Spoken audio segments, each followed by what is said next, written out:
Hello, I'm Richard York, and this is my story to celebrate storytelling at the Feast of Fools, enjoying our 5th birthday. It's been one of my favourite stories for a long time. It's a Northamptonshire variant of a story you get across many countries and many cultures.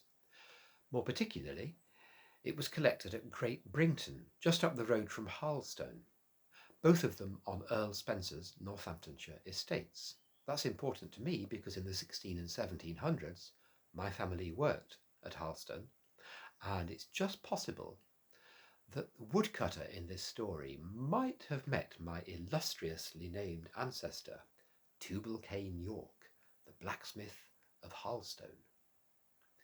Now, the woodcutter was an old woodcutter because in stories, woodcutters usually are old woodcutters. It's hard making a living from chopping and selling firewood, and so he worked hard. He also worked hard because it was a way of facing his wife's cooking, being that hungry. You see, his wife had the gift of taking just about any piece of meat and turning it into something resembling very old and worn boot leather. And so, one particular midsummer evening, he worked long and late. And if you'd been down in the hollow where the stream runs, you might have seen him tottering home, outlined against the full moon as it rose. Tottering, looking rather like a giant beetle with his great load of wood on his back and his little thin legs staggering away underneath. He came across the newly mown hay meadow, and there, shown up by it being newly mown, he saw a ring in the grass, a fairy ring. Now that reminded him his old grandmother had told him that if you walked 9 times round a fairy ring under the midsummer full moon, then you would hear and see things to astonish you.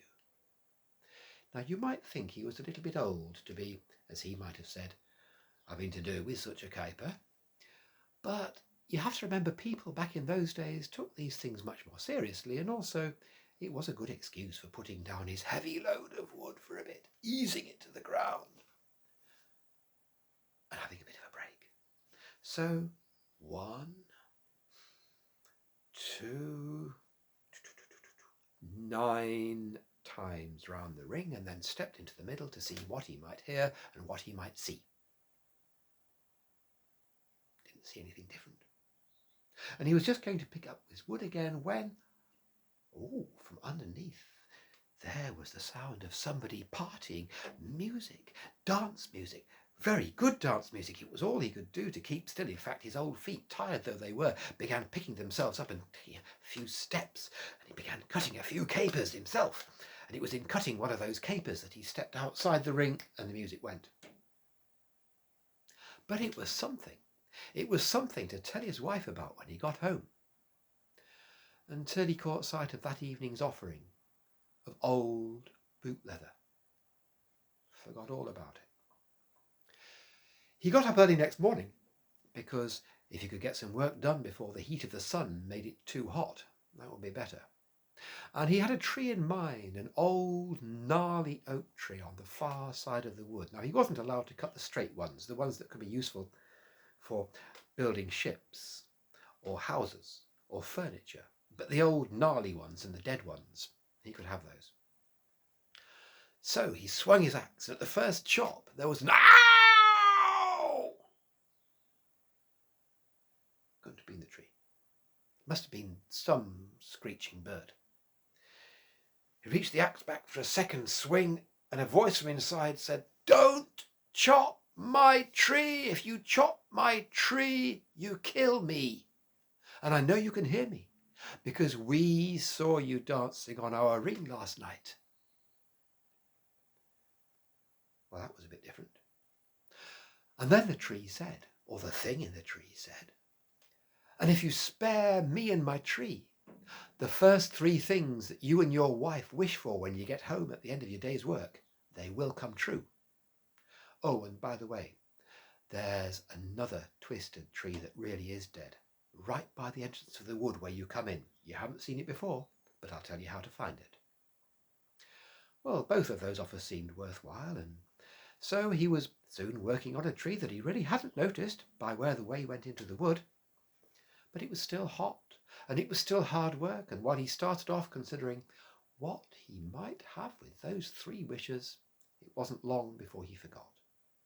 And any thought he might have had with telling his wife was completely driven away when he got home and saw that evening's offering of old, boiled up, dried up shoe leather. He couldn't help himself. He sat down in his chair by the table and he said, "Oh, I wish we had some black puddings."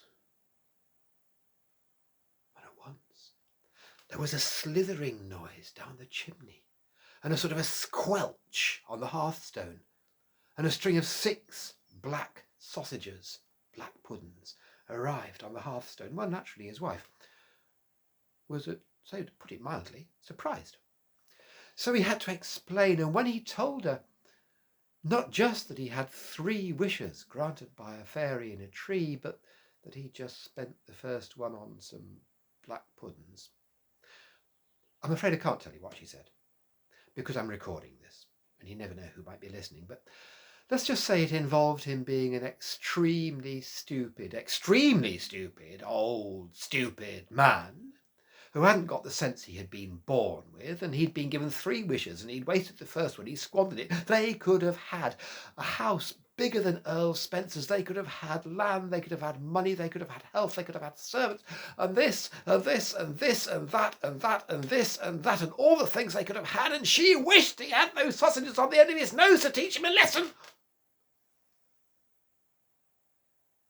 And there they were, a string of 6 black puddings hanging from his nose. Well, they tried to cut him off, but as soon as even they touched the one at the end, he screamed with the pain. And as for trying to touch the one nearest him, it was like cutting your own nose. So he sat down with his head in his hands, and those 6 black sausages dangling from the end of his nose. And his wife stood, and she looked at him,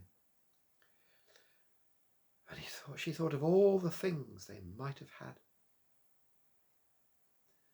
And he looked up for a minute and said, "I'm sorry, gal.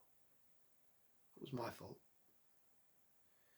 And she looked down at him and she thought of the house, bigger than Earl Spencer's, and health and wealth, and what a stupid old man he'd been. And she said, I wish them black puddings were off the end of your nose."